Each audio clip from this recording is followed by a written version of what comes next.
Function मतलब बनाए काफी सारे, जैसे कि मान लो मैंने एक वॉइड ए फंक्शन बना दिया, और इसी तरीके से वॉइड बी फंक्शन बना दिया, और वॉइड सी फंक्शन भी बना दिया। अब देखो ये वाली क्लास जो है वो मेरी एक बहुत ही इंपॉर्टेंट क्लास है। अब इंपॉर्टेंट क्लास होने की वजह से मैं क्या चाहती हूं कि अगर इस क्लास का कोई भी एक फंक्शन एक्सेस हो रहा है तो ऐसे केसेस में कोई भी थ्रेड दूसरे फंक्शंस को एक्सेस ना कर पाए। मतलब एट अ टाइम इस क्लास का एक ही फंक्शन एक्सेस होना चाहिए, और वो भी वन थ्रेड से होना चाहिए। ये नहीं होना चाहिए कि बाकी की थ्रेड्स दूसरे फंक्शन यूज कर ले। If that situation occurs, in that case हम लोग किसका यूज करना चाहेंगे? आप लोगों ने दो ऑप्शंस पढ़ी हैं, एक बड़ा है ब्लॉक, ठीक है, यस मैम, सिंक्रोनाइज्ड ब्लॉक कह सकते हैं। और एक हमने यूज किया था सिंक्रोनाइज्ड मेथड। तो अगर मैं ये चाहती हूं कि मेरा एक पर्टिकुलर मेथड लॉक ना होकर क्या हो जाए, एक पूरा का पूरा ऑब्जेक्ट लॉक हो जाए, ठीक है, तो ऐसे में कौन सा सिचुएशन, कौन सी मतलब यहाँ पर सिनेरियो बेस्ट सूटेड रहेगी? मैम सिंक्रोनाइज्ड ब्लॉक, बिकॉज इसमें ऑब्जेक्ट को ब्लॉक कर सकते हैं। यस, बिकॉज सिंक्रोनाइज्ड ब्लॉक क्या करता है, it blocks the entire object. मतलब कोई भी दूसरी थ्रेड इस पूरे ऑब्जेक्ट को एक्सेस नहीं कर सकती जब तक कि एक थ्रेड अपना काम नहीं कर लेती, ठीक है। तो हम बोल सकते हैं until first thread finishes its task। अब फर्स्ट का मतलब हो गया जिसने पहले एंटर किया है इस ऑब्जेक्ट के अंदर। और अगर मान लो मुझे क्या चाहिए, मुझे एक सिंपल सी क्लास चाहिए,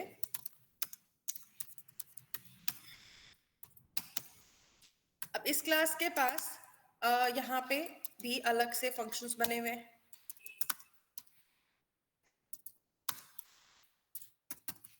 राइट। तो यहाँ पे इस क्लास के पास क्या है, मल्टीपल अलग अलग फंक्शन बने हुए हैं। अब अगर मैं चाहती हूँ कि भाई मेरे पास मल्टीपल थ्रेड्स है, और मैं चाहती हूँ कि एक पर्टिकुलर मेथड जो है ना, अगर वो सिंक्रोनाइज्ड हो जाता है तो बाकी की थ्रेड्स वाईजेड से काम चला सकती हैं जब तक कि इसका टास्क कंप्लीट हो, राइट। तो ऐसे केसेस में हम क्या यूज करते हैं, सिंक्रोनाइज्ड मेथड यूज करते हैं। So when we want to block या फिर reserve a method specifically for a thread, then it is called synchronized method। then we use, basically हम ये बोल सकते हैं, then we use synchronized method। Okay, तो अगर मान लो हमें एक पर्टिकुलर मेथड को रिजर्व करना है एक पर्टिकुलर थ्रेड के लिए, और हम ये चाहते हैं कि जब तक ये थ्रेड अपना काम खत्म ना करे तब तक कि दूसरी वाली थ्रेड्स अपना काम ना कर सके। अब ऐसे में ना, अगर मैं आपको इसको रियल लाइफ एग्जांपल में लेके जाऊं, तो फॉर एग्जाम्पल अगर आप एक एटीएम यूज कर रहे हो, ठीक है, अब आप जब एटीएम यूज करते हो तो एट अ टाइम कितने यूजर उसको यूज कर पाते हैं? One user. Single user. Single user है ना। अगर मान लो मतलब एक वहां पे कई बार आपने देखा होगा एटीएम्स के बाहर लाइन भी लग जाती है, तो ऐसे में जब एक पर्टिकुलर यूजर उस एटीएम को एक्सेस कर रहा है, तो ऐसे में दूसरे यूजर्स को अपनी टर्न का वेट करना होता है कि जब तक वो यूजर अपना टास्क खत्म करके अपना कार्ड जो है वो एटीएम मशीन से ना निकाल ले, तब तक जो है दूसरा कोई यूजर उस पर एग्जिट नहीं कर सकता। मतलब एक तरह से हमने पूरा का पूरा ऑब्जेक्ट ब्लॉक कर दिया। तो ऐसी सिचुएशन में हम बोल सकते हैं कि वहां पर कौन सा वाला सिंक्रोनाइजेशन लगा हुआ है? Yes, block. सिंक्रोनाइज्ड ब्लॉक लगा हुआ है, राइट। अब ऐसे ही अगर मान लो मैथड्स की बात करें, तो जैसे कि किसी कंपनी में, जैसे कि एक मान लो कार वाली कंपनी है और वहां पे कार्स मैन्युफैक्चर होती है, तो जो उनकी बेसिकली ये लगो प्रोडक्शन लाइन होती है, उस प्रोडक्शन लाइन पर अब कोई मतलब पर्टिकुलर डिपार्टमेंट डोर्स बना रहा है, कोई पर्टिकुलर डिपार्टमेंट जो है वो कार के जो मतलब जो इंजन है उसको इंस्टॉल कर रहा है, कोई उसकी बॉडी को क्रिएट कर रहा है, कोई पेंट कर रहा है। तो सारे के सारे अलग अलग टास्क असाइंड होते हैं। बट अगर मान लो एक पर्सन के पास मान लो काम है डोर को फिक्स करने का कार के अंदर, तो एट अ टाइम वो कितनी डोर्स को फिक्स करेगा? मैम 1। 1 करेगा, राइट? तो अगर मान लो वो 1 डोर को फिक्स कर रहा है, तो उस टाइम पे सेम टाइम पर सेकंड डोर फिक्स नहीं हो सकती। तो इसका मतलब वहां पे हमारा कौन सा सिनेरियो फिक्स बैठेगा? Ma'am block. Synchronized method. Synchronized method. क्योंकि देखो ऐसा तो नहीं है ना कि भाई अगर सिर्फ पहले डोर लगेगी या पहले इंजन की जो मतलब जो बॉडी होती है वो लगेगी, या फिर पहले जो बॉडी है कार की पूरी वो यहाँ पर क्रिएट होगी, ऐसा तो कुछ नहीं है ना। सारे पार्ट्स अलग अलग बना के असेंबल करके एक कार बनाई जा सकती है। तो मतलब सारे काम साइमल्टेनियसली चल सकते हैं एक ही टाइम पर, लेकिन अलग अलग मेथड्स में। तो ऐसे केसेस में मतलब हर एक काम को अगर हम एक मेथड बना दें तो वो कैसा रिप्रेजेंट करेंगे? सिंक्रोनाइज्ड मेथड को रिप्रेजेंट करेंगे। जबकि जो एटीएम है वो हमारे सिंक्रोनाइज्ड ब्लॉक को रिप्रेजेंट करेगी, जहां पे at a time single user ही काम कर सकता है। तो ये डिफरेंस होता है बेसिकली किसमें? ब्लॉक में और मेथड में। ब्लॉक अगर हम लगाएंगे तो सारे के सारे मेथड्स ब्लॉक हो गए, कोई भी मेथड एक्सेस नहीं हो पाएगा किसी भी थ्रेड से। जबकि मेथड में क्या रहेगा? सिर्फ एक पर्टिकुलर मेथड यहाँ पर ब्लॉक होगा, बाकी सब जो है वो कोई भी आके यूज कर सकता है। ओके, तो ये चीज रहती है इसमें। अभी डिफरेंस समझ में आया इन दोनों के बीच में? Yes ma'am. ओके। अब आप लोगों को ना जब सिंक्रोनाइजेशन के बारे में आप लोग सुनते हो ना, तो आजकल आपको एक और नया वर्ड सुनने को बहुत मिलेगा, that is known as static synchronization. अब स्टैटिक सिंक्रोनाइजेशन कैसे काम करती है इसको पहले अंडरस्टैंड करते हैं। किसी ने सुना है इसका नाम? Do anybody know about it? No no ma'am. Ma'am, आज ही सुने। Okay, no problem. तो देखो सिंक्रोनाइजेशन तो हमें समझ में आती है, स्टैटिक का मतलब क्या होता है?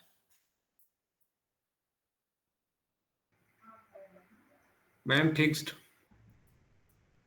फिक्स्ड हो गया, राइट? तो अगर मान लो आप क्या करते हो, स्टैटिक सिंक्रोनाइजेशन को यूज कर रहे हो, ठीक है? तो उस केस में हम बोल सकते हैं if you make any static method as synchronized. अगर मान लो अभी तो हमने नॉर्मल मेथड को सिंक्रोनाइज करके देखा है, लेकिन अगर मैं एक स्टैटिक मेथड को सिंक्रोनाइज करती हूं तो ऐसे में then the lock will be on the class, not on object. मतलब ना तो मेथड ब्लॉक हुआ ना ऑब्जेक्ट ब्लॉक हुआ, पूरी की पूरी क्लास जो है मतलब ओरिजिनल जो मेमोरी होगी वो ब्लॉक हो जाएगी। तो ऐसे में उसकी कोई भी दूसरी मेथड चाहे वो सिंक्रोनाइज हो या ना हो वो एक्सेस नहीं हो पाएगी। तो अगर आप मान लो स्टैटिक सिंक्रोनाइजेशन में जाते हो, ठीक है, तो यहाँ पर क्या रहेगा कि आपका पूरा का पूरा क्लास जो है वो यहाँ पर क्या हो जाएगा? ब्लॉक हो जाएगा। अब अगर आपको इस चीज को समझना है तो आप लोग ये कह सकते हो कि अगर हम स्टैटिक सिंक्रोनाइजेशन को देखते हैं और विदाउट अगर हम स्टैटिक सिंक्रोनाइजेशन चल रहे हैं तो क्या डिफरेंस होगा? मतलब दोनों में डिफरेंस क्या है भाई, स्टैटिक सिंक्रोनाइजेशन लगाने में और सिंपल स्टैटिक मेथड लगाने में? तो स्टैटिक मेथड यूजुअली क्या करता है? यस,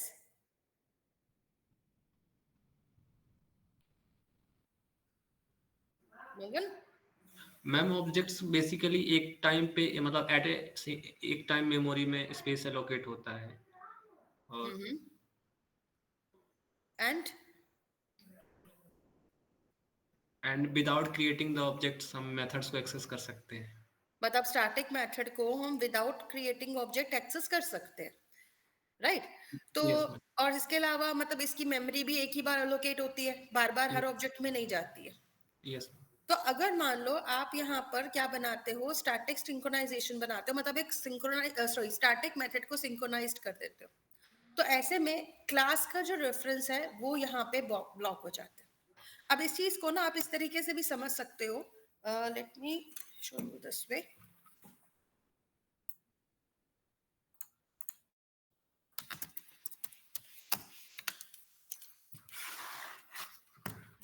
तो मान लो आपके पास यहाँ पर हम देखते हैं सबसे पहले तो कि भाई प्रॉब्लम क्या हो रही है विदाउट इट, ठीक है? तो इसके बिना प्रॉब्लम क्या है? तो मान लो मेरे पास यहाँ पे एक ऑब्जेक्ट है, ठीक है, OB1, और ऐसे ही मेरे पास यहाँ पर क्या है, एक और ऑब्जेक्ट है OB2, तो 2 ऑब्जेक्ट्स है, ठीक है।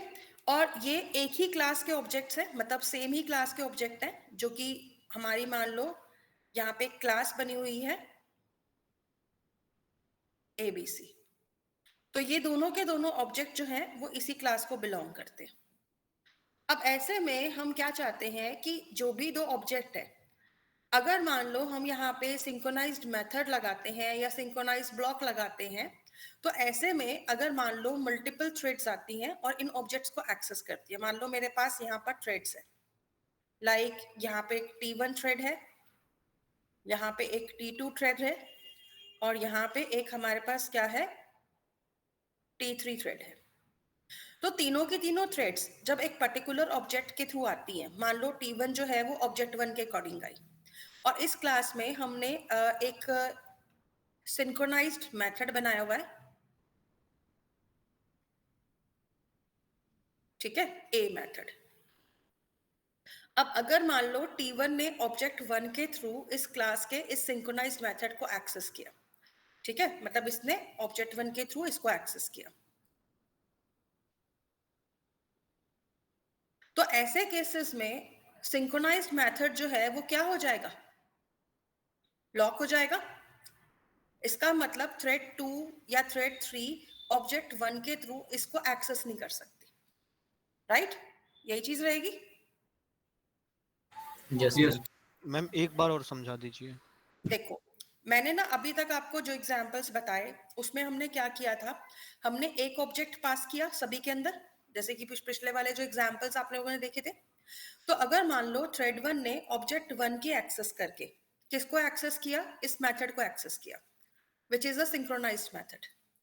तो ऐसे में मेरा कहना ये है कि अगर मान लो कोई दूसरी वाली थ्रेड आई और उसने ऑब्जेक्ट 2 को एक्सेस किया और ऑब्जेक्ट 2 की हेल्प से इसको एक्सेस करने की कोशिश की, तो ऐसे में क्या ये एक्सेस होगा या नहीं होगा? मैम नहीं होगा। नहीं होगा। चलो एक काम करते हैं, इस चीज को हम कोड के थ्रू हेल्प करते हैं, कि कोड के थ्रू समझेंगे कि क्या होगा इस केस में अगर मान लो हमने क्या लिया यहाँ पर इसका यूज किया, ठीक है। तो एक्लिप्स ओपन करते हैं।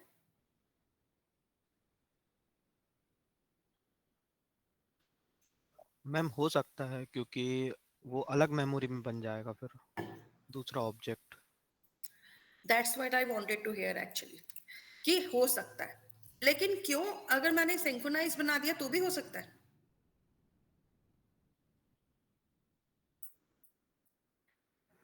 नो मैम, अगर सिंक्रोनाइज कर दिए तो फिर मेमोरी में स्पेस नहीं, वो नहीं अच्छा एक बात करेगी। बताओ, मैंने आप लोगों को शुरू शुरू में एक चीज समझाई थी, जब हम मल्टीपल ऑब्जेक्ट्स बनाते हैं तो हर ऑब्जेक्ट के पास क्लास के जितने भी मेथड्स होते हैं उनकी एक एक कॉपी क्रिएट हो जाती है, ये समझाया था स्टार्टिंग से।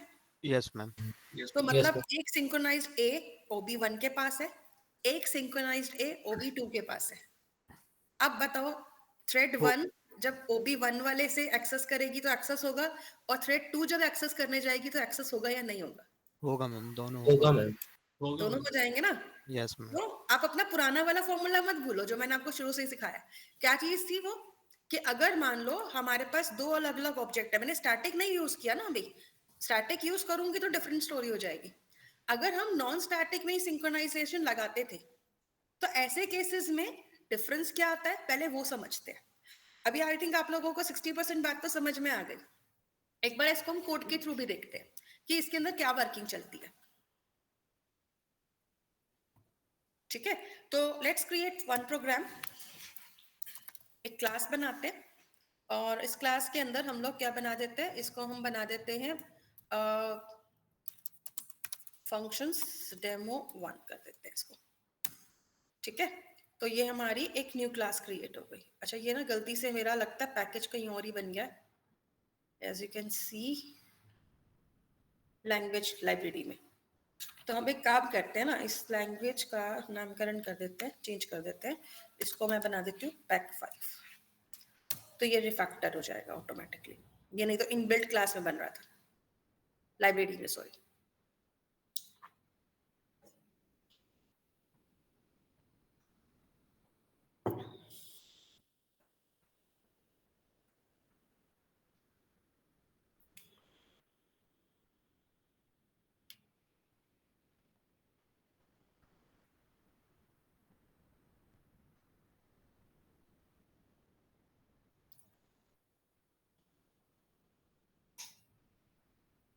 नहीं प्रॉब्लम कर जाएगा। चलिए एक काम करते हैं, यहाँ पे ना कंट्रोल एन करके एक न्यू पैकेज लेते हैं। पहले पैकेज का नाम रख देते हैं पैक 5 और अपनी जो फंक्शंस डेमो 1 क्लास है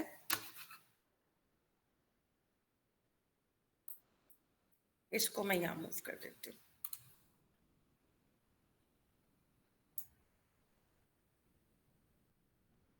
और इसे यहाँ से डिलीट कर देते हैं। ओके चलिए, तो अभी हमारे पास यहाँ पर क्या आ गया, फंक्शंस डेमो क्लास आ गई।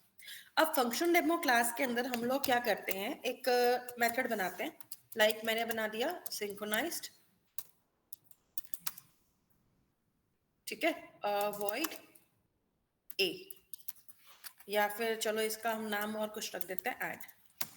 अब ये मेथड जो है वो यहाँ पर क्या कर रहा है, एक मैसेज प्रिंट करा रहा है। इनसाइड हम कर देते हैं ऐड मेथड, थोड़ा सा इसको डिले लगा देते हैं, तो हम यहाँ पे लिख देंगे थ्रेड डॉट स्लीप और इसमें हम ड्यूरेशन लगा देते हैं। एंड आफ्टर दैट हम लोग क्या करते हैं, इसके ऊपर ट्राई कैच लगा देंगे, सो सराउंड विद ट्राई कैच। और जब इसका काम खत्म हो जाएगा तो हम लोग यहाँ पे एक मैसेज डाल देंगे, ठीक है, एग्जिटिंग ऐड मेथड। अब यहाँ पे हमारी जो कौन सी वाली थ्रेड आई कौन सी गई ये तो हमें नहीं पता चलेगा ना, तो हम क्या करते हैं, नेम गेट कर लेते हैं। अब किसका नेम गेट करना है, थ्रेड का। तो thread dot current thread dot gate name कर लो, तो आपके पास नेम आ जाएगा करेंट थ्रेड का, ठीक है।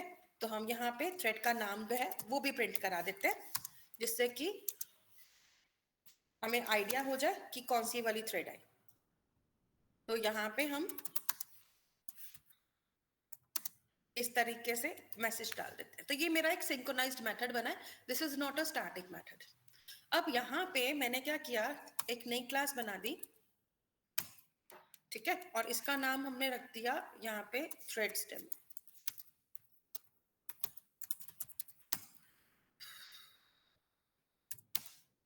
और इसी में ही ना मैं काम करती हूँ, जो क्लास बनाते हैं ना माई थ्रेड वाली, वो भी मैं इसी में ही बना देती हूँ। तो क्लास माई थ्रेड बना देते हैं, एक्सटेंड्स थ्रेड, ठीक है। तो हमारे पास यहाँ पे जो माई थ्रेड क्लास है, इसके अंदर हमें करना क्या है कि भाई जो भी थ्रेड आएगी उसको क्रिएट कराना है, राइट। तो हम यहाँ पे एक टी नेम ले लेते हैं और इसके साथ साथ में हम किस क्लास का ऑब्जेक्ट ले लेते हैं, फंक्शंस डेमो का, ठीक है, और एफ डी कर देते हैं, इसको भी यही छोड़ देते हैं।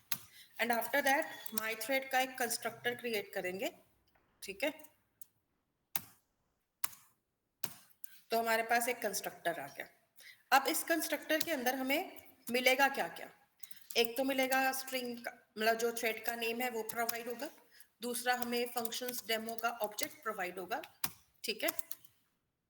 और तीसरा हमें क्या मिलेगा, यहाँ पर हमें मिलेगा इसके अंदर लेट्स सपोज थ्रेड का फंक्शंस डेमो आ गया, थ्रेड का नाम आ गया, चलो फिलहाल इतना ही रखते हैं। एंड आफ्टर दैट हमें यहाँ पे मेन टास्क क्या करना है, पहले तो सुपर को कॉल करना है और उसको क्या प्रोवाइड करना है, यहाँ पे थ्रेड का नेम। एंड आफ्टर दैट हम यहाँ पे लिख देंगे this dot T name equals to T name, और फिर लेंगे दिस डॉट और इसमें क्या लिख देंगे, F D equals to F D. तो इस तरीके से आप लोगों के पास यहाँ पर ये मेथड आ गया। अब यहाँ पे आप बना दो पब्लिक वॉइड रन। अब जब रन मेथड बना रहे हो तो इसके अंदर आप लोग क्या कर रहे हो, यहाँ से आप लोग कॉल करोगे एफ डी डॉट करके ऐड मेथड को, जो कि कहाँ बना हुआ है, फंक्शंस डेमो में, ठीक है। तो ये हमारी थ्रेड वाली क्लास का काम हो गया। अब यहाँ पे आपके पास जब थ्रेड वाली क्लास का नाम काम हो गया, ठीक है, तो यहाँ पे आप लोग क्या करोगे, आप थ्रेड डेमो में आ जाओ और यहाँ पे हम बना देते हैं मेन मेथड। मेन मेथड में आप सबसे पहले माई थ्रेड का ऑब्जेक्ट बनाओ,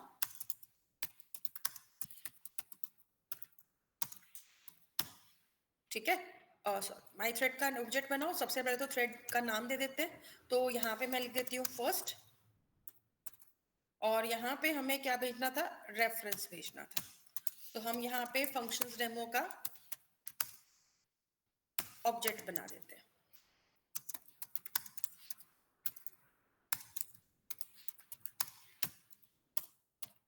ठीक है, और यहाँ पे मैंने नल की जगह पे क्या लगा दिया, FD लगा दिया। ऐसे ही मेरी यहाँ पे फर्स्ट थ्रेड क्रिएट हो गई ये वाली। सेम वे में हमें एक और थ्रेड बनानी है, कौन सी, थ्रेड 2। अब दोनों की दोनों थ्रेड्स क्या कर रही हैं यहाँ पर, एक चीज आपको समझ में आई अब कि ये एक कॉमन रिसोर्स को यूज कर रही है। कॉमन रिसोर्स का मतलब क्या हो गया, यहाँ हमारा रिसोर्स कौन है, हमारा रिसोर्स कौन है, yes ma'am function demo function demo का जो ऑब्जेक्ट हमने बनाया ये हमारा कॉमन रिसोर्स है जो कि दोनों थ्रेड्स को मिल रहा है। मतलब ये एक ही ऑब्जेक्ट को एक्सेस कर रही है ना। अभी ये एक ही ऑब्जेक्ट को एक्सेस कर रही है, तो अगर मान लो अभी मैं इस वाले प्रोग्राम को रन करूं और यहां पे मैं लिख दूं md1.start और md2.start,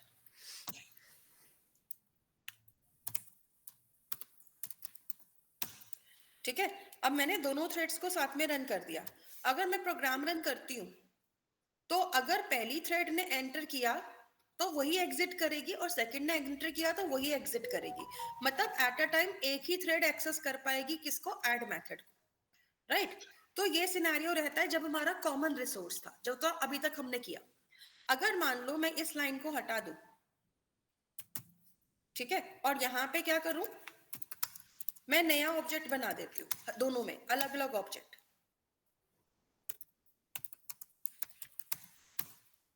ठीक है। मतलब अगर मैं ऐसे दे रही हूं ना तो इसका मतलब दो अलग अलग ऑब्जेक्ट बनकर जा रहे हैं, सेम ऑब्जेक्ट नहीं जा रहा। अब यहाँ पे कोई शेयर्ड रिसोर्स नहीं है। तो ऐसे में अगर मान लो अभी हम प्रोग्राम को रन करें, क्या हुआ, फिर से क्या डिफरेंस दिख रहा है, दोनों साइमल्टेनियसली रन होगा ना। दोनों साइमल्टेनियसली वर्क कर रही हैं। क्यों वर्क कर रही हैं, क्योंकि भाई दोनों के पास अपना अपना मेथड है और दोनों अलग अलग से काम कर रही हैं, राइट। तो ऐसे में क्या हो गया यहाँ पर, फिर वही वाला सिनेरियो हो गया कि दोनों के पास अपने अपने ऑब्जेक्ट है, अपने अपने मेथड है। अब चाहे वो सिंक्रोनाइज हो या नॉन सिंक्रोनाइज हो, वो उसको एक्सेस कर सकती है, राइट। क्योंकि सेम ऑब्जेक्ट में हमारे को लॉक मिलता है, डिफरेंट ऑब्जेक्ट में लॉक नहीं मिलता है, राइट। लेकिन अगर मैं ऐसे सिनेरियो में भी चाहूं कि अगर जितने भी ऑब्जेक्ट आ जाए लेकिन एक्सेस किसी एक को ही मिलनी चाहिए, तो अब इसमें हम क्या करेंगे चेंज, ऐसे में क्या कर सकते हैं, मैम रिपीट कीजिए क्वेश्चन, क्या वो पूछा लेट्स आप? Suppose static I function want को स्टैटिक नहीं यहाँ पे बनाएंगे। दो ऑब्जेक्ट आए या तीन ऑब्जेक्ट आए या 10 ऑब्जेक्ट आए, लेकिन अगर किसी एक ऑब्जेक्ट ने फंक्शन को एक्सेस किया है तो कोई दूसरा ऑब्जेक्ट आकर, दूसरा ऑब्जेक्ट के थ्रू कोई भी थ्रेड आकर उसको एक्सेस ना कर पाए। स्टैटिक सिंक्रोनाइजेशन का यूज करें। Yes ma'am. That's correct. अगर मैंने यहां पर अपने मेथड को क्या बना दिया, स्टैटिक बना दिया, और ये स्टैटिक सिंक्रोनाइजेशन लगा दी, अभी क्या होगा, ऑब्जेक्ट के ऊपर कोई लॉक नहीं है, मेथड के ऊपर भी लॉक है, लेकिन क्योंकि मेथड किसका पार्ट है, क्लास का पार्ट है, ऑब्जेक्ट का पार्ट तो है ही नहीं। तो ऐसे में जो लॉक लगा वो किसके ऊपर लग गया, क्लास के ऊपर लग गया। अब चाहे एक ऑब्जेक्ट आए, मतलब जो मल्टीपल थ्रेड्स एक ऑब्जेक्ट के थ्रू एक्सेस करें या मल्टीपल ऑब्जेक्ट्स के थ्रू एक्सेस करें, सिंक्रोनाइजेशन लगने की वजह से एट ए टाइम एक थ्रेड एक को ही एक्सेस कर पाएगी। मतलब ये को यहाँ पे मैंने अलग अलग रिसोर्स दे रखे, तो भी अगर मैं इस प्रोग्राम को रन कर रही हूँ तो अब क्या चेंज दिख रहा है, ma'am Yes. Eight a time एक ही ब्लॉक एक्सेस हो रहा है। एट टाइम एक ही ब्लॉक एक्सेस हो रहा है, राइट। मतलब अगर मैं कितनी बार भी इसको रन करूं वो फर्स्ट सेकंड वाला नहीं आया, मतलब सारी थ्रेड्स नहीं कर पा रही।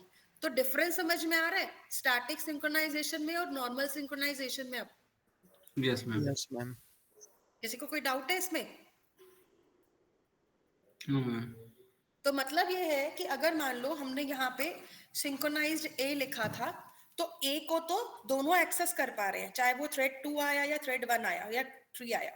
अगर अलग अलग ऑब्जेक्ट हैं तो ऑब्जेक्ट के थ्रू हर कोई इसको एक्सेस कर पाएगा, ठीक है, अलग अलग और सेम टाइम पे एक्सेस कर पाएगा। लेकिन ऐसे में अगर मान लो मैंने यहाँ पर सिंक्रोनाइज तो बनाया मेथड को, लेकिन मैंने उसको स्टैटिक भी बना दिया,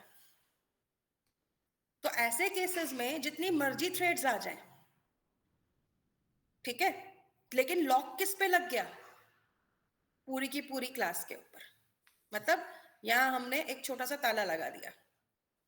अब मुझे किसी ड्राइंग नहीं आती, ठीक है, तो यहाँ पे हमने क्या लगा दिया, लॉक लगा दिया। अब अगर एक क्लास एक बार लॉक हो गई तो मतलब वो क्या करेगी, अब मैं चाहे ऑब्जेक्ट 1 के थ्रू आऊं या ऑब्जेक्ट 2 के थ्रू आऊं, मैं एक एक्सेस मार रही हूँ, मतलब अगर मान लो ऑब्जेक्ट 1 इसको एक्सेस कर रहा है क्लास को और इसके सिंक्रोनाइज मेथड को यूज कर रहा है, ऐसे में ऑब्जेक्ट 2 आए या OB3 आ जाए, कोई भी ऑब्जेक्ट आ जाए, वो यहाँ पे क्या करेगा, वेट करेगा।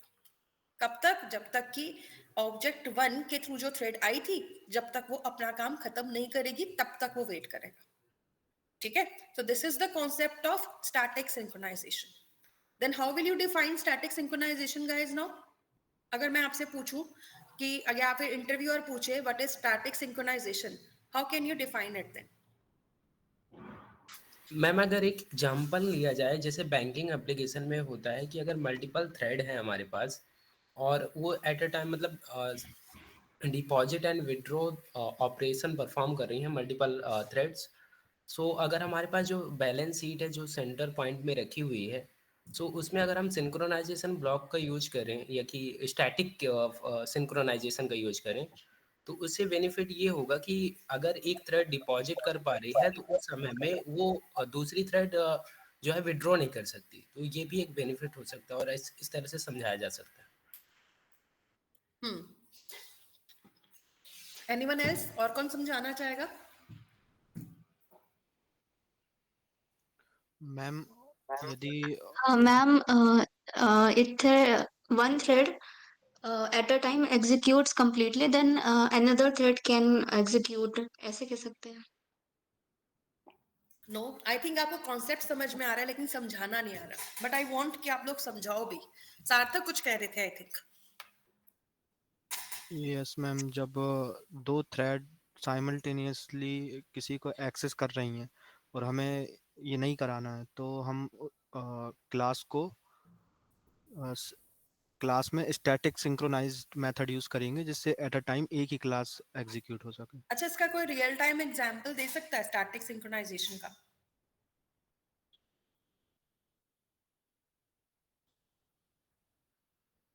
यस, नो, चलो। अच्छा देखो, अब मान लो मेरे पास क्या है, अब अगर आपको स्टैटिक सिंक्रोनाइजेशन समझानी है ना किसी को, तो थोड़ा सा ट्रिकी यूं है क्योंकि इसमें शेयर्ड रिसोर्स नहीं है, इसमें क्या है, रिसोर्स ही चेंज है। तो रिसोर्स अगर चेंज है, ऐसे केसेस में हम इसको कैसे एक्सेस कर सकते हैं? चलो अभी इसको अगर समझना है तो हम क्या करते हैं, इसको एक बार दोबारा से क्लियर करते हैं। देखो, अगर मान लो यहाँ पे हमने एक, सॉरी, यहाँ पे मान लो आप सबको पता है कि इंडिया में जितने भी बैंक्स हैं सबका फादर कौन है? आरबीआई।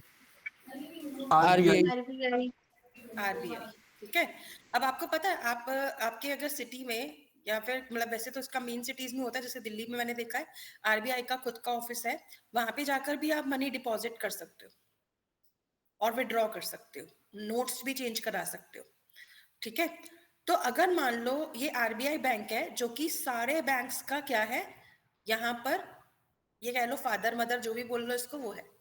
अब यहाँ पर आपके पास मान लो आपने लेकिन RBI डायरेक्ट डीलिंग नहीं करता ना, वो बैंक्स के साथ डीलिंग करता है।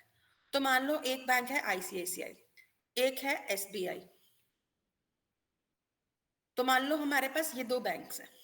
अब यहाँ पर क्या हुआ कि A जो है, he is the customer of ICICI and B is also the customer of ICICI. Same way में SBI के पास भी कुछ कस्टमर्स हैं लाइक X और Y। अब अगर मान लो A को क्या करना है, मनी विड्रॉ करनी है, ठीक है, तो इसको क्या करना है, मनी विड्रॉ करनी है। तो ए क्या करेगा, अपने बैंक में जाएगा और मनी एक्सेस करेगा। अब ऐसे में सेम टाइम पर अगर एक्स को भी मनी विड्रॉ करनी है, ठीक है, तो अगर मान लो इसको भी मनी विड्रॉ करनी है तो वो सेम टाइम पे जाएगा। मतलब ऐसा तो नहीं है ना कि अगर ए अपने बैंक में मनी विड्रॉ करने गया 9 AM, तो 9 AM पे यहां पर SBI में एक्स जो है वो मनी विड्रॉ कर पाएगा? यस, कर नो, सकते हैं मैम, यदि सिंगल रिसोर्स नहीं हुआ तो। तो रिसोर्स तो हमने अलग बना दिया ना, आईसीआईसीआई अलग हो गया, एसबीआई अलग हो गया, तो मतलब ए और एक्स दोनों के दोनों अपने अपने बैंक में गए पैसे निकालने के लिए सेम टाइम पर। तो ऐसा तो नहीं यस है मैम। कि जब ए निकाल रहा है तो एक्स नहीं निकाल सकता, या एक्स निकाल रहा है पैसे तो ए नहीं निकाल सकता, ऐसा कुछ तो नहीं होगा ना। मैम ओ मैम। निकाल सकते हैं दोनों। दोनों निकाल सकते हैं क्योंकि दोनों के दोनों रिसोर्सेज अलग हैं। लेकिन अब क्या हुआ कि कुछ वजह से आईसीआईसीआई जो है वो इस वक्त पे, या एसबीआई जो है वो वर्किंग नहीं कर रहा। अब ए को इमरजेंसी है तो ए ने क्या कहा कि यार मैं आरबीआई के पास चला जाता हूँ, और सेम चीज जो है वो एक्स ने भी सोच ली। अब अगर मान लो ये एक्स जो और ए जो था, मतलब ए और एक्स दोनों के दोनों कहाँ आ गए, आरबीआई के पास मनी विड्रॉ करने के लिए। अब ये सेम टाइम पे पैसा निकाल सकते हैं? नो। No ma'am. मतलब वेट करना पड़ेगा ना, या तो क्यू में लगना पड़ेगा कि भाई पहले या तो ए जाएगा या एक्स जाएगा, या तो एक्स जाएगा या ए जाएगा, तो मतलब दोनों में से कोई एक सीक्वेंस चलेगा। ऐसा तो नहीं है कि ए और यस एक्स मैम। इकट्ठा चलेगा, नहीं ना। तो इसका मतलब ये है कि स्टैटिक सिंक्रोनाइजेशन हमारी मेन जो रिसोर्स है, जो स्टैटिक मेथड है, उसको क्या करती है, क्लास को लॉक कर देती है। और उस क्लास को लॉक करने की वजह से अगर हम डिफरेंट रिसोर्सेज भी यूज कर रहे हैं, in that case also multiple threads can't access the synchronized static synchronized method at the same time. Okay, तो आप लोग इसको ऐसे समझा सकते हो, if we have static synchronization in the class and if one thread is accessing that method, then no other thread can't access the same method even if they are coming from different resources. समझ में आया इतना? तो ये चीज आप लोग कर सकते हो। अगर आपको राइट डाउन करके देना हो तो मैं राइट डाउन करके दे दूंगी, अगर खुद से नहीं लिख पाओगे, बिकॉज आई वांट कि इसका आंसर आप सबको पता होना चाहिए। इन फ्यूचर कोई भी पूछे तो आप इसको इजीली आंसर कर सको, क्योंकि मुझे पता है आप एग्जाम्पल के थ्रू समझा दोगे, लेकिन वर्बली भी समझाना आना चाहिए। कर सकते हैं? Yes ma'am. Okay, good. तो अभी हमने यहाँ पर देखा कि स्टैटिक सिंक्रोनाइजेशन कैसे काम कर रही है। किसी को डाउट है तो अभी भी तो बताइए। नो? ठीक है। अब मल्टी थ्रेडिंग का ना एक और बहुत ही इंपॉर्टेंट कॉन्सेप्ट आता है, जो कि हम यहाँ पर एक बार स्टडी करेंगे। That concept is known as deadlock in Java. Deadlock के बारे में सुना है सभी ने? Yes ma'am. क्या करता है डेडलॉक? मैम ओवरऑल परफॉर्मेंस को या ओवरऑल प्रोसेसिंग को स्टॉप कर देता है सिस्टम की। ओवरऑल प्रोसेसिंग को स्टॉप कर देते हैं। ओके, बट हाउ, कैसे? मैम डेडलॉक इफ कोई भी प्रोसेस है, दो प्रोसेस हैं और किसी दो इंस्टेंस ऑफ रिसोर्सेज के लिए मांग रहे हैं, मतलब एक सर्कुलर वेट टाइप में, ऐसा मतलब ऐसे समझ सकते हैं जैसे एक P1 प्रोसेस एक P2 प्रोसेस है, और हमारे पास दो रिसोर्सेज हैं, और P1 और P2 दोनों को R1 और R2 दोनों रिसोर्सेज चाहिए। तो पर P1 के पास एक इंस्टेंस है R1 का और उसे एक इंस्टेंस चाहिए R2 का। इसी तरह P2 प्रोसेस को एक इंस्टेंस R2 का है, उसे R1 का चाहिए। नाउ यहाँ पे अब दोनों के पास एक एक इंस्टेंस है रिसोर्सेज के, और वो दोनों कोई भी होल्ड रख रही हैं और उसे छोड़ नहीं रही हैं, तो इस तरह की सिचुएशन में डेडलॉक हो जाएगा। ओके, गुड, गुड एक्सप्लेनेशन अनुराग, नाइस। और भी कोई समझाएगा क्या होता है deadlock situation? Anyone else?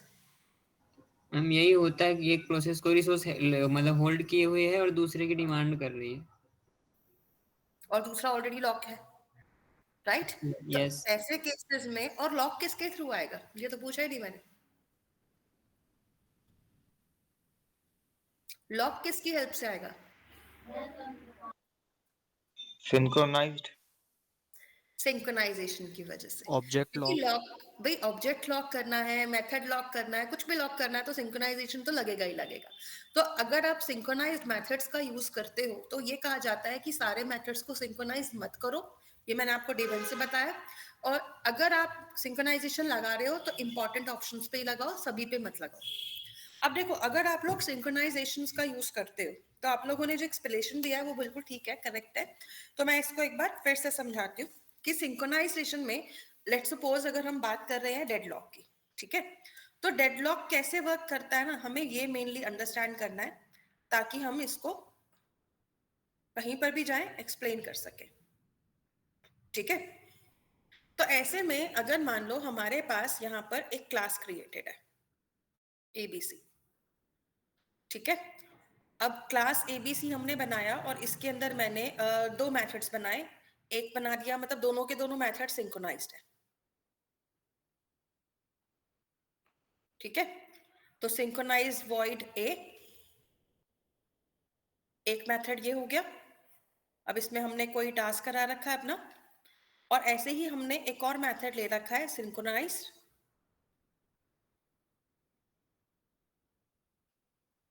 Void B, ठीक है। तो ये दो मेथड हमारे क्रिएटेड है इस पूरी क्लास में।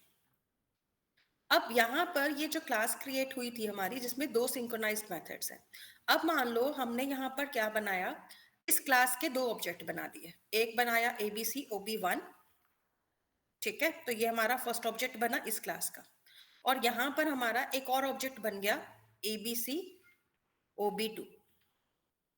अब ऐसे में हुआ क्या होगा कि दोनों के पास क्या हो गया, यहाँ पर सिंक्रोनाइज्ड मेथड्स हैं, दोनों की वर्किंग चलेगी, राइट। अब ऐसे में यहाँ पर हमने ये चीज कर दी सॉरी, कि यहाँ पे अगर मान लो एक थ्रेड आई, जैसे कि आई T1, अब हमें ये पता है कि अगर ये दोनों अलग अलग ऑब्जेक्ट से आएंगी तो दोनों को एक्सेस कर सकती हैं, तो तब तो कोई प्रॉब्लम नहीं है, है ना। तो ऐसे में हम लोग क्या करते हैं, चलो एक को हटा देते हैं, फाइन। तो हम यहाँ पे एक को हटा देते हैं ताकि हम इसमें फर्स्ट एक रिसोर्स के थ्रू इसको एक्सेस करके चेक कर सकें। अब अगर मान लो हमने क्या किया, यहाँ पर दोनों के लिए बनाया ऑप्शन, और दोनों के दोनों मेथड सिंक्रोनाइज्ड है। अब ऐसे में हम लोगों ने जब यहाँ पे वर्क करना स्टार्ट किया तो हमने दो थ्रेड्स बनाई, T1 एंड T2। अब T1 को कौन सा मेथड चाहिए था, पहले A चाहिए था और फिर B चाहिए था। T2 को पहले कौन सा चाहिए था, पहले B चाहिए था और A चाहिए था। मतलब दोनों को दोनों मेथड्स चाहिए, लेकिन सीक्वेंस अलग अलग है। अब ऐसे में क्या हुआ कि दोनों ने, T1 और T2 ने रिसोर्स कौन सा यूज किया, OB1, और OB1 में जाकर A जो है गया, पहले A के साथ वर्क करने लग गया, लेकिन A के अंदर ही उसको किसको एक्सेस करना था, B को भी एक्सेस करना था। और ऐसे ही ये क्या कर रहा था, B वाला मेथड, ये अपना टास्क तो करा रहा था, मतलब उसके साथ साथ ये A को भी एक्सेस करा रहा था। तो अब क्या हुआ कि इसने, T1 ने तो पहले जाके बड़े आराम से क्या किया, इसको लॉक कर दिया, मतलब यहाँ पे आ गई T1 थ्रेड। अब वो B का मेथड का यूज करना चाहती है A का काम खत्म करके, लेकिन ऐसे में T2 थ्रेड जो है वो किसको लॉक करके बैठ गई, B को एक्सेस कर लिया, और वो A का वेट कर रही है। अब ना तो T1 आगे बढ़ पा रहा है ना T2 आगे बढ़ पा रहा है, तो ऐसे में क्या सिचुएशन आ जाती है, डेडलॉक की, क्योंकि दोनों की दोनों ने एक दूसरे के रिसोर्स को क्या कर दिया, लॉक कर दिया। So this situation is known as deadlock. इतना क्लियर हुआ यहाँ तक? Yes yes ma'am. ठीक है, तो मतलब समझ रहे हो कि दोनों ने काम करना था, ये A को एक्सेस करके बैठ गया और ये B को। अब ये अपना काम तब तक खत्म नहीं कर सकता जब तक उसके पास B नहीं आएगा, और ये अपना काम तब तक खत्म नहीं कर सकता जब तक उसके पास A नहीं आएगा। अब दोनों के दोनों रिसोर्स ऑलरेडी यूज में है और एक के अंदर दूसरी चीज यूज हो रही है, तो ऐसे केसेस में this situation is known as deadlock. और डेडलॉक आने की वजह से ही हम लोग क्या नहीं कर पाएंगे, कभी भी इस प्रोग्राम को एंड ही नहीं कर पाएंगे, ये यहीं पर स्टिल होकर रह जाएगा। इसका एक छोटा सा ना एग्जाम्पल हम बना के भी देखते हैं कि ये वर्क कैसे करता है।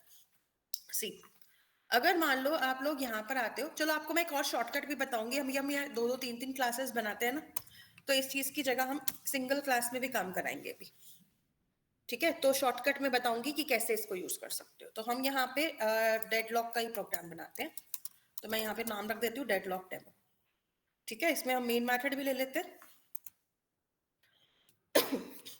अब देखो, जो हमारी क्लास है डेडलॉक डेमो, हमें यहाँ पर क्या करना है, रिसोर्स चाहिए।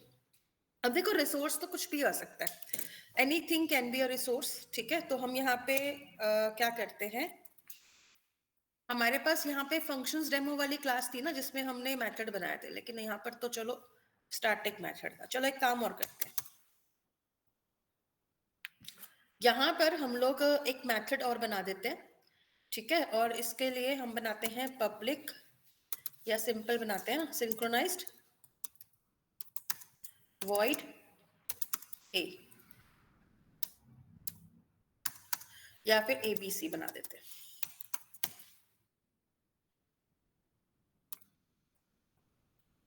ठीक है, तो सिंक्रोनाइज वाइड एबीसी बना देते हैं और इस मेथड में भी हम ज्यादा कुछ नहीं करेंगे, बेसिक लगाते हैं, जैसे कि आपने यहाँ पर ऑप्शन लगा रखी है। ठीक है, तो ये हमारा एबीसी वाला मेथड है जिसे मुझे एक्सेस करना है, और यहाँ पे मैं लिख भी देती हूँ इसी में ही साथ में, इनसाइड एबीसी मेथड। ठीक है, एग्जिटिंग एबीसी मेथड। ऐसे ही मैं यहाँ पर सेम वे में एक और मेथड बना देती हूँ XYZ, मतलब दो अलग अलग हमने क्या बना दिए, मेथड्स बना दिए। ठीक है, तो एक बनाया ABC और एक बना दिया XYZ, दो मेथड्स बना के छोड़ दिए। और यहाँ पे आ जाते हैं और यहाँ पे हम लोग मैसेजेस थोड़े से बदल देते हैं ताकि हमें आइडिया रहे बाद में कि हम कौन सी वाले मेथड में गए थे। अब देखो हमारे पास दो सिंक्रोनाइज्ड मेथड्स हैं, ABC एंड XYZ। दोनों के दोनों मेथड सिंक्रोनाइज्ड है, तो हम यहाँ पे ऑब्जेक्ट लॉक नहीं लगा रहे, मेथड लॉक लगा रहे हैं। अब यहाँ पर जब हमारे पास ये दोनों के दोनों क्लासेस बन गई तो अब डेडलॉक वाली क्लास में आ जाते हैं। डेडलॉक वाली क्लास में आकर आप लोग क्या करेंगे, आप यहाँ पर आकर अपने पास अगर लेट्स सपोज इसका एक ऑब्जेक्ट क्रिएट करते हैं, जैसे कि मान लो हमने फंक्शंस डेमो का एक ऑब्जेक्ट क्रिएट किया और इसको छोड़ दिया। अब इसके बाद हम यहाँ पर अगर मान लो दो थ्रेड्स बनाना चाहते हैं जो कि इसके मेथड्स को एक्सेस करेंगे, तो कैसा एक्सेस करेंगे हमें मेनली वो देखना है। और मैंने जैसे कहा कि मैं आपको शॉर्टकट सिखाऊंगी, मतलब मैं ना यहाँ पे एक्सटेंड करूंगी ना इम्प्लीमेंट करूंगी थ्रेड को, फिर भी मैं थ्रेड बनाऊंगी। कैसे थ्रेड बनाऊंगी, यहाँ पे इस ऑप्शन का यूज करके देखो, एक और तरीका है थ्रेड बनाने का भी। तो आप क्या करो, आप लिखो thread T1 equals to new thread, जैसे आप एक ऑब्जेक्ट बनाते हो। अब जब ऑब्जेक्ट बनाते हो ना, तो ऑब्जेक्ट के बाद में अगर मान लो आप कभी ब्रैकेट्स लगा दो, तो ये एक तरह से इस पर्टिकुलर थ्रेड का अपना ही एक ब्लॉक क्रिएट हो जाएगा। ठीक है, और ये जो टेक्निक है ना, ये एडवांस जावा में बहुत यूज होती है, इफ आई टेल यू। तो thread T1 equals to new thread किया और उसके बाद हमने ये करली ब्रैकेट्स लगा दिए। अब इसका अपना एक ब्लॉक क्रिएट हो गया, मतलब ये थ्रेड के अंदर आ गया एक तरह से। और यहाँ पे आपको पता है अगर आप ओवरराइड करना चाहो ना पब्लिक वॉइड रन मेथड को, तो आप आराम से कर सकते हो। ठीक है, तो ये मेथड भी बन जाएगा यहाँ पर, और रन मेथड बन गया। अब रन मेथड कब यूज होता है, जब थ्रेड कॉल होती है। अब ऐसे में हम क्या करते हैं यहाँ पे सिंक्रोनाइज्ड, अच्छा हम ना एक काम और करते हैं, चलो सिंक्रोनाइज्ड में ब्लॉक लगाना चाह रही थी, उसमें ना क्लास लॉक हो जाएगी, सॉरी ऑब्जेक्ट लॉक हो जाएगा, तो हम यहाँ से सिंक्रोनाइज हटा देते हैं फिर, क्योंकि फिर इसको समझने में इजी रहेगा। तो सिंपल मेथड बनाया, नॉट सिंक्रोनाइज्ड। तो यहाँ पे ना मैं सिंक्रोनाइज्ड ब्लॉक लगाना चाह रही थी, और सिंक्रोनाइज्ड ब्लॉक में मैंने किसको एक्सेस किया, FD को, मतलब जो मेरा FD वाला ऑब्जेक्ट है मैंने उसे एक्सेस किया। अब एक्सेस में मतलब जब यहाँ पे हम इसको एक्सेस कर रहे हैं, तो ऐसे में मैंने जब FD को एक्सेस किया तो मैंने यहाँ पर क्या ले लिया कि भाई मुझे क्या चाहिए, फॉर एग्जाम्पल हम यहाँ पे मैसेज डाल देते हैं। ठीक है, और क्या हम एक्सेस डाल देते हैं कि भाई हमारी जो थ्रेड 1 है यूजिंग FD ऑब्जेक्ट। ठीक है, FD ऑब्जेक्ट एंड कौन सा वाला मेथड कॉल करेंगे इसमें, हम ABC को कॉल कर लेते हैं। तो ऐसे में हमने यहाँ पे क्या लिखा, FD.ABC को कॉल किया। ठीक है, और उसके बाद हम क्या पर क्या लगा देते हैं, thread.sleep लगा देते हैं, और यहाँ पे ड्यूरेशन लगा देते हैं 1 सेकेंड का। ठीक है, विद ट्राई कैच ब्लॉक।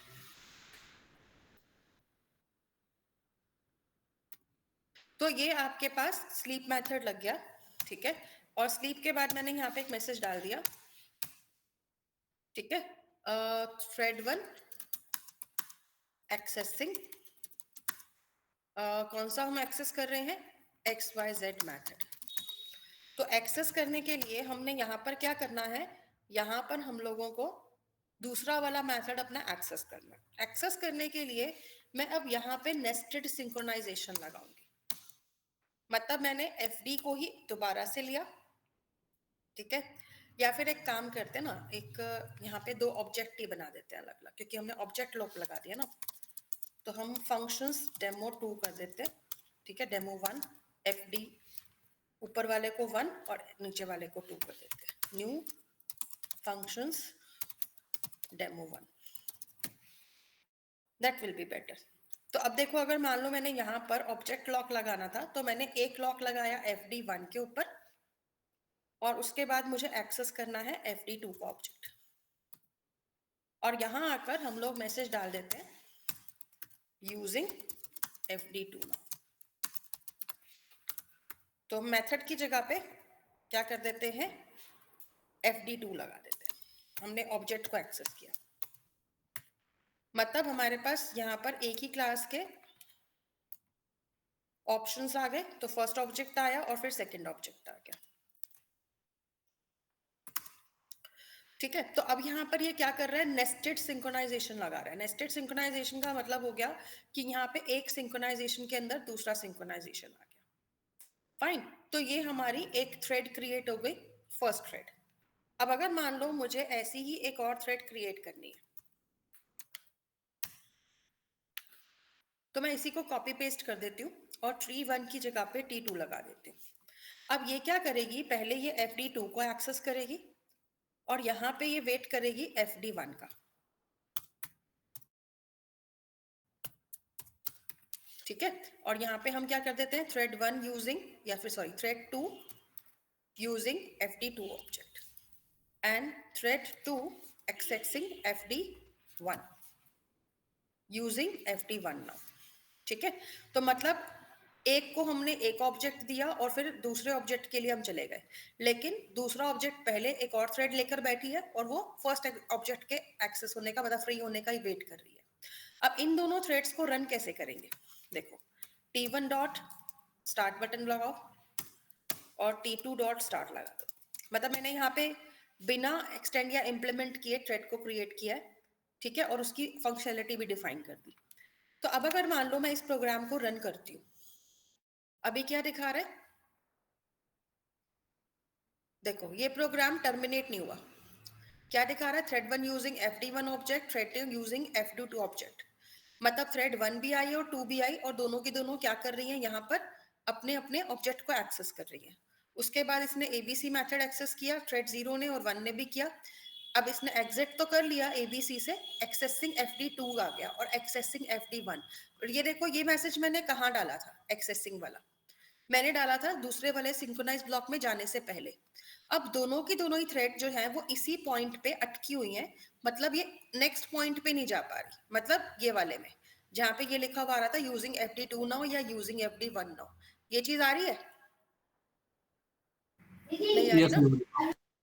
तो ऐसा मतलब क्या हुआ कि यहाँ पे ये डेडलॉक की सिचुएशन आ गई। तो this is known as deadlock, जब आपके पास एक पर्टिकुलर ऑब्जेक्ट लॉक हो गया और दूसरे ने दूसरा लॉक कर लिया और आपको यूज करने हैं दोनों के दोनों ऑब्जेक्ट वन बाय वन। तो ऐसे में ये सिचुएशन क्या हो जाती है, डेडलॉक की सिचुएशन हो जाती है।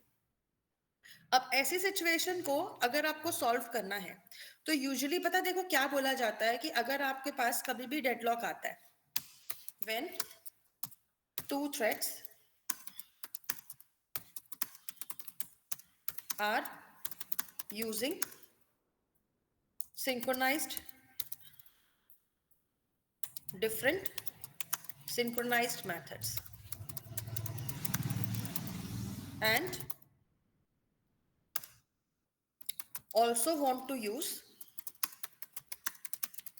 other methods at the same time, then because each thread is locking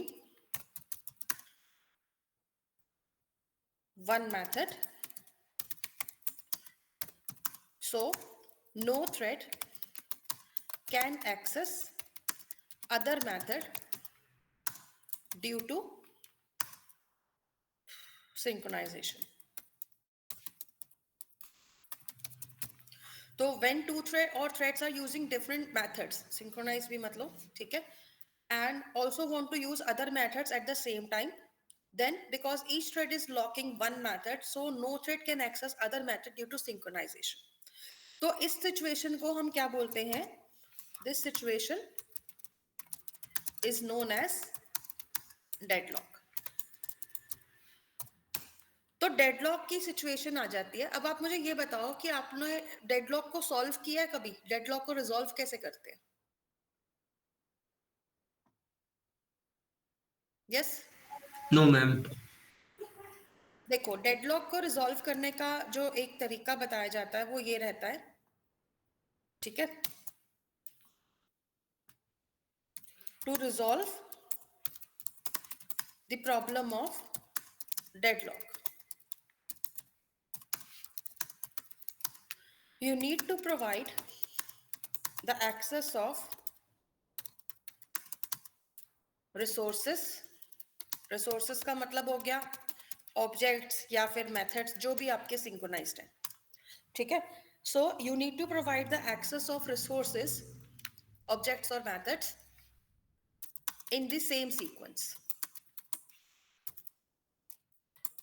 to each thread. मतलब दोनों में सीक्वेंस जो है वो क्या होना चाहिए? सेम होना चाहिए। अगर आप सेम सीक्वेंस रखोगे कभी भी डेडलॉक का सिचुएशन नहीं आएगा। फॉर एग्जाम्पल, अब देखो, पहला वाला जब थ्रेड बनाया तो पहले वो किसको एक्सेस कर रहा है? FD1 को, और उसके बाद एक्सेस कर रहा है FD2 को, राइट?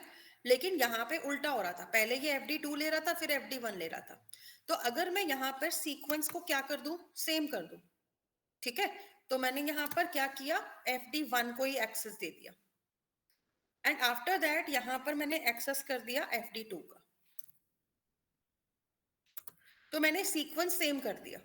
अब जब सीक्वेंस सेम हो जाता है ना, तो ऐसे में अगर मान लो थ्रेड 2 आ भी गई तो वो FD1 को एक्सेस तब तक नहीं कर पाएगी जब तक कि थ्रेड 1 FD1 को नहीं छोड़ेगी।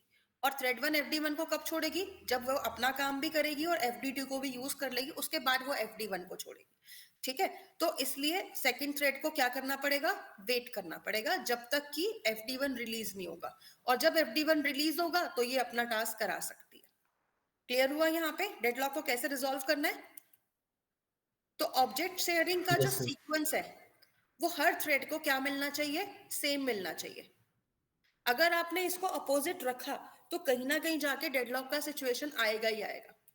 तो अगर मान लो अब हम प्रोग्राम को अपने रन करते हैं, तो मैंने क्या किया? सिर्फ सीक्वेंस बदला है। अभी मेरा प्रोग्राम देखो एग्जिट हो गया, टर्मिनेट आ गया, राइट? इसने पहले अपना काम खत्म किया थ्रेड 1 ने, और फिर थ्रेड 2 ने अपना काम खत्म कर लिया। तो इस तरीके से ये काम करेगा। तो डेडलॉक को रिजॉल्व करने का एक तरीका तो यही है, ठीक है?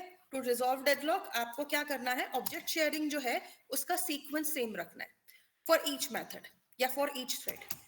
दूसरी चीज ये है कि अवॉइड यूजिंग सिंक्रोनाइज्ड मेथड्स इन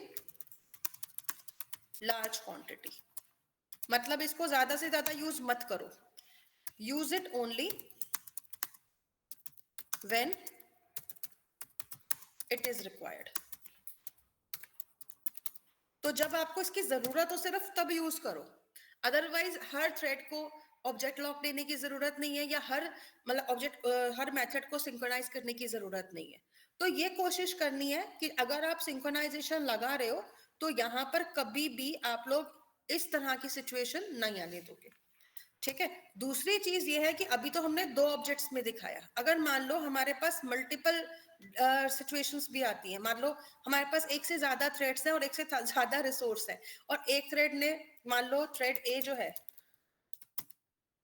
थ्रेड 1 जो है वो लॉक करती है ए को।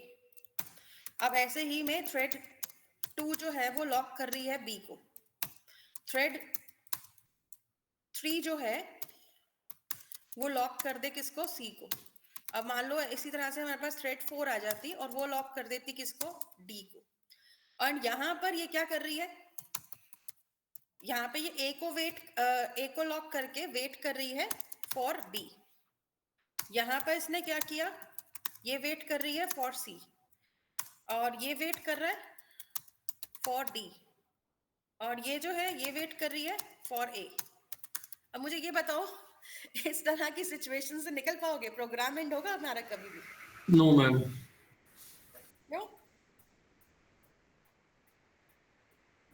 मैम एक साथ एक दूसरे के लिए वेट करती रहेंगी और रिक्वायर भी करते रहेंगे। मतलब उन्होंने एक एक्वायर कर रखा है और दूसरे के लिए वेट कर रहे हैं और दूसरे को दूसरा यस लेके मैम, बैठा हुआ है। Yes ma'am. मतलब ये कह लो कि जैसे अगर मान लो एक टीचर ने क्लास में एक एक्टिविटी करवानी थी और हर बच्चे को अलग अलग कलर की पेंसिल दे दी और कहा कि सबको यूज करनी है और यूज करने के बाद शेयर भी करना है। अब सारे बच्चे निकले जिद्दी, नहीं मेरे को तो रेट पसंद है, मैं तो किसी को नहीं दूंगा। दूसरे ने भी यही काम किया, तीसरे ने भी यही काम किया, तो ऐसे में कुछ हो पाएगा? No ma'am. नहीं होगा ना। तो वो कौन सी सिचुएशन आ गई? डेडलॉक। डेडलॉक। डेडलॉक। राइट।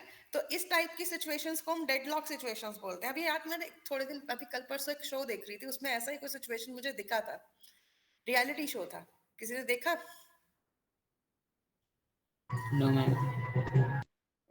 थोड़ा सा देखा था मैंने, चलो कोई बात नहीं। फिलहाल तो इसी टाइप की जो सिचुएशंस होती हैं जब मतलब सारी की सारी थ्रेड्स अपनी अपनी फेवरेट चीज लेके बैठ गई है और किसी को देना नहीं चाहती, लेकिन उनको दूसरे की भी जरूरत है। तो ऐसे में हम क्या बोल सकते हैं, वो एक डेडलॉक सिचुएशन को क्रिएट कर देती है। तो इस सिचुएशन को अवॉइड करने का एक ही तरीका होता है कि आप लोग सीक्वेंस जो है वो सभी की सेम रखो। मतलब थ्रेड 1 2 3 4 कोई भी थ्रेड आ जाए वो पहले एक को ही यूज करे और फिर दूसरे पे जाए, फिर तीसरे पे जाए, फिर चौथे पे जाए।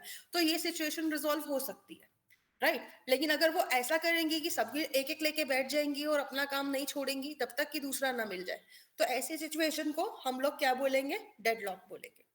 अब अगर आपको डेडलॉक हटानी है तो वही हो जाता है, पहला तो भाई सीक्वेंस सेम रखो, दूसरा अवॉइड करो अननेसेसरी लॉक्स लगाना, तीसरा आप यहाँ पर क्या कर सकते हो, आप यहाँ पर ज्वाइन मेथड का भी यूज कर सकते हो कि जब तक ज्वाइन लगा है तो दूसरा वाला नहीं आएगा।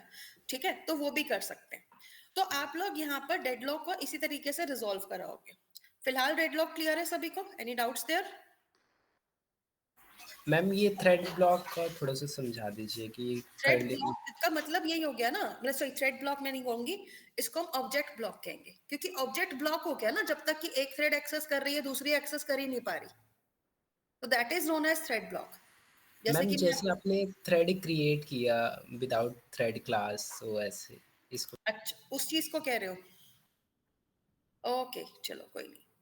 देखो यहाँ पे जो ये थ्रेड है ना, एक्चुअली में अगर आप कभी भी किसी भी क्लास का ऑब्जेक्ट बनाते हो और मान लो आप उस क्लास के किसी मेथड को ओवरराइड करना चाहते हो, मतलब ये थ्रेड के साथ नहीं है, ये हर क्लास के साथ हो सकता है।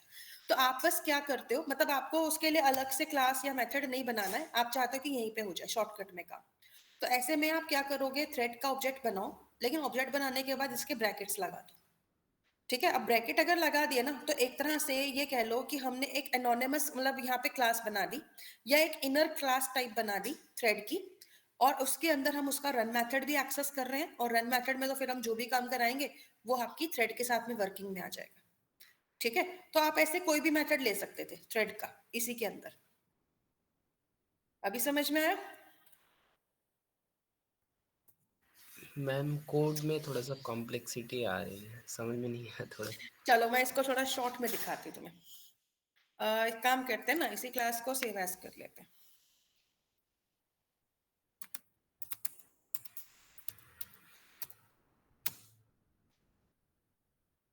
चलो इससे रीनेम कर देते हैं। अभी तो मैं इसका एक और शॉर्टकट बताने वाली हूँ। ठीक है, तो अभी इसके अंदर देखो हमने यहाँ पर ना थोड़ा सा ऑप्शन ज्यादा थी ना, इसलिए आपको शायद क्लियर नहीं हुआ होगा, तो मैं इसको जरा क्लीन अप कर देती हूँ।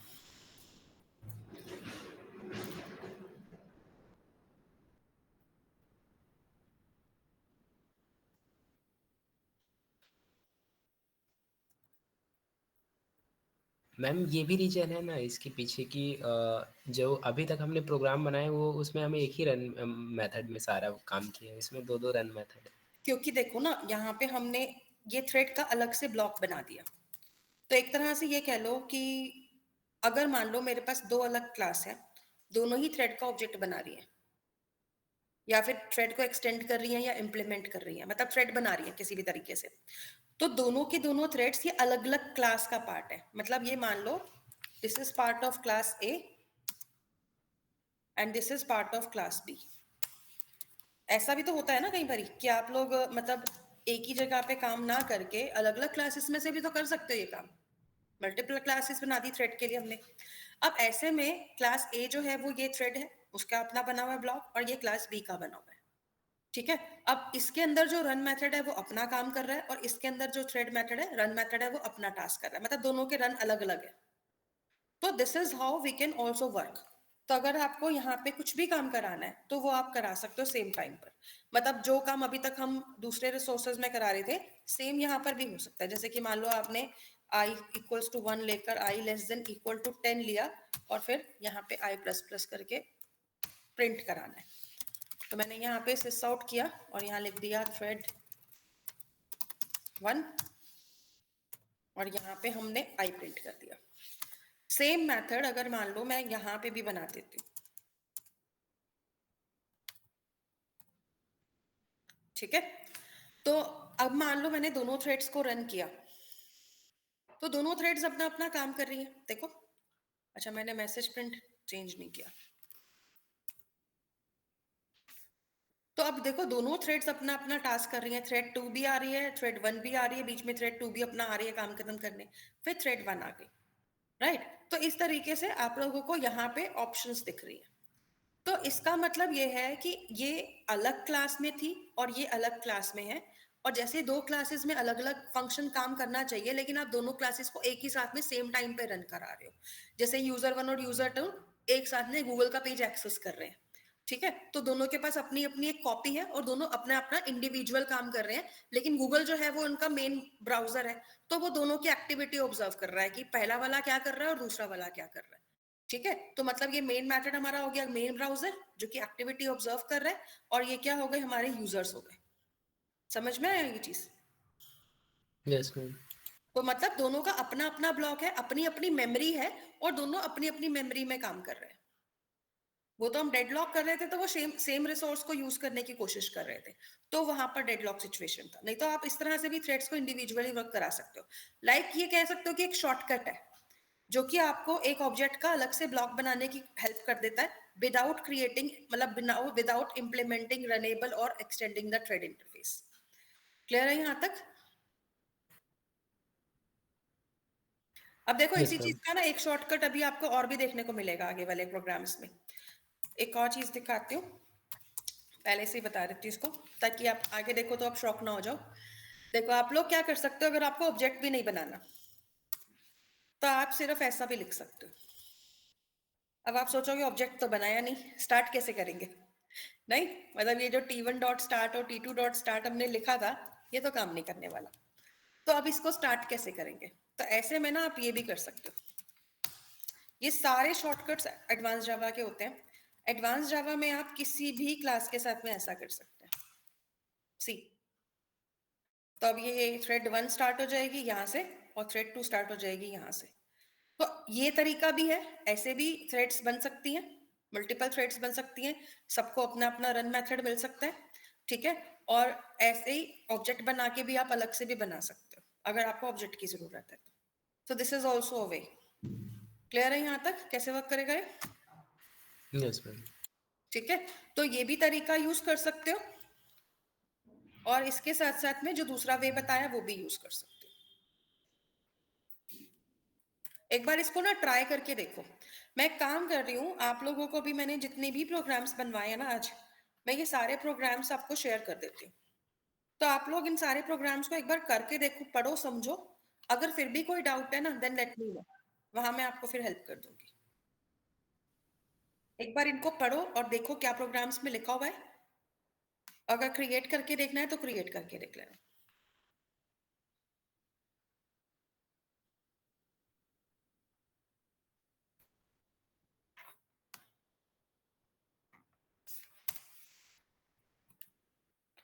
So if you have any doubts in these programs, then let me know.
या अभी प्रैक्टिस कर रहे हैं आप लोग इसे? Synchronization, sorry ma'am. हाँ, सिंक्रोनाइजेशन का देखो मैं आपको एक यूज ये बता सकती हूँ।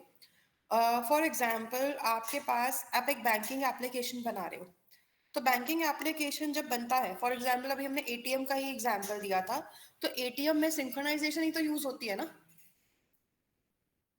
एक तरह की देखी जाए तो। क्योंकि यस जब एक पर्टिकुलर यूजर, अगर मान लो वहां पे 2 यूजर भी खड़े हो जाए एटीएम मशीन के पास जाके, क्या वो एक्सेस कर सकते हैं सेम टाइम पे अपना बैंक अकाउंट? No ma'am. है ना? तो वही चीज रहती है। तो ऐसे में एक तरह से ये कह लो कि आपकी जो एटीएम होती है, एटीएम क्या होती है? सिंक्रोनाइज्ड होती है सिंगल यूज के लिए।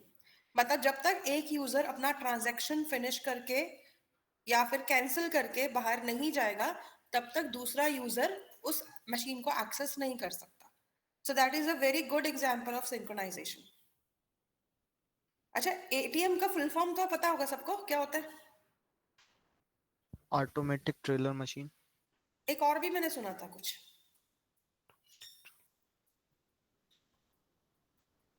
एटीएम का फुल फॉर्म एक और भी होता है, सर्च करके बताओ।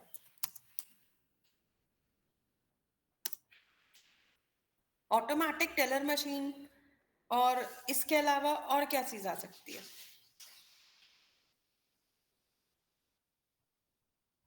नो,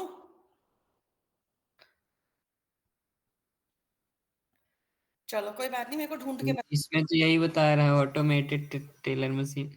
ऑटोमेटिक टेलर मशीन पता है आपको, लेकिन ये तो डेफिनेशन अभी आने लगा है, ठीक है? इससे पहले एक और डेफिनेशन भी आता था इसका, तो वो मैं अभी नहीं बताऊंगी, वो लाको आप मुझे ढूंढ के बताना, नहीं बता पाओगे तो कल मैं बताऊंगी। एट द मोमेंट, हाँ जी,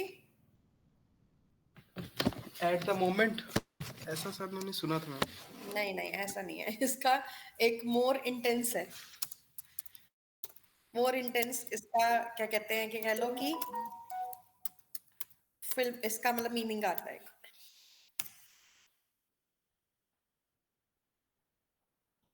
ठीक है, चलो कोई बात नहीं, आप मुझे पता करके बताना, मतलब नॉर्मली यूज ना भी होता हो, लेकिन टेक्निकल जो नेम आता है ना वो इसी तरीके से आता है इसका एक। तो आप लोग मेरे को बताना ढूंढ के, नहीं बता पाओगे तो कल मैं बताती हूँ। Ma'am asynchronous transfer mode. Yes, very good. चलो, तो असिंक्रोनस ट्रांसफर मोड होता है, क्योंकि बेसिकली क्या रहता है ना, ये एक तरह से सिंक्रोनाइज्ड वे में ट्रांसफर कर रहा है मनी को, इसलिए जो इसका टेक्निकल डेफिनेशन था ना, शॉर्ट फॉर्म फुल फॉर्म था, वो एसिंक्रोनस ट्रांसफर मोड ही था। लेकिन लोगों को समझ में नहीं आता था असिंक्रोनस क्या है, सिंक्रोनस क्या है, तो इसी वजह से इन्होंने इसका एक शॉर्ट और इजी डेफिनेशन बना दिया, ठीक है, ऑटोमेटिक टेलर मशीन करके। फाइन, तो ये इसका डेफिनेशन रहता है। गुड, मैम, मेनली चलिए। देखा जाए तो टैली कम्युनिकेशन में इसका यूज होता है। हाँ जी, तो मतलब ट्रांसफर मोड हो गया ना, ट्रांसफर हो रहा है लेकिन सिंगल यूजर हो रहा है, और ऐसे में इसको हम रियल टाइम में तभी बोलते हैं। और आपको पता है सबसे ज्यादा जावा ही यूज होती है बैंक्स में, तो ये कह लो कि आपके एटीएम में जो ऐप चल रही है ना एक तरह की, वो जावा से ही क्रिएटेड होती है।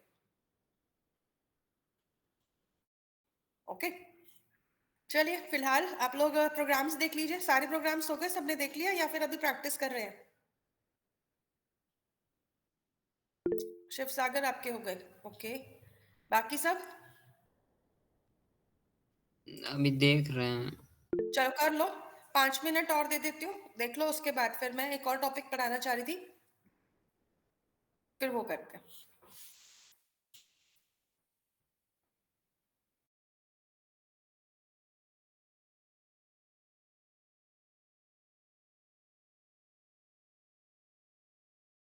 अच्छा गाइस, आप सबके लिए ना एक अपॉर्चुनिटी है छोटी सी, आप सब लोग ऑनलाइन सेशन अटेंड करना चाहोगे? एक मतलब जे कह लो कि वॉलंटियरिंग सेशन है, जिसके अंदर एसेंचर के एम्प्लॉइज आकर आपको एक छोटा सा ट्रेनिंग सेशन देना चाहते हैं। Do you want to attend that session? Yes ma'am. Yes ma'am. Yes ma'am. जो सेशन, ओके मैम। ओके, तो monolith and micro services architecture इसका टॉपिक है, मैं शेयर कर देती हूँ चैट बॉक्स में भी। होगा आप लोगों का 7 दिसंबर को, और मॉर्निंग में है, 1 ही घंटे का सेशन है, 10:30 से 11:30। तो मैम ज्वाइन कर पाएंगे मॉर्निंग में तो एग्जाम्स हैं। सैटरडे को भी? Yes ma'am.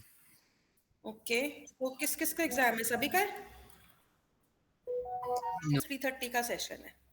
और यहाँ पे जो वॉलंटियर्स हैं वो आपके टेटा प्रोइनकेज के ही एम्प्लॉयज हैं जो कि आपका सेशन लेने वाले हैं।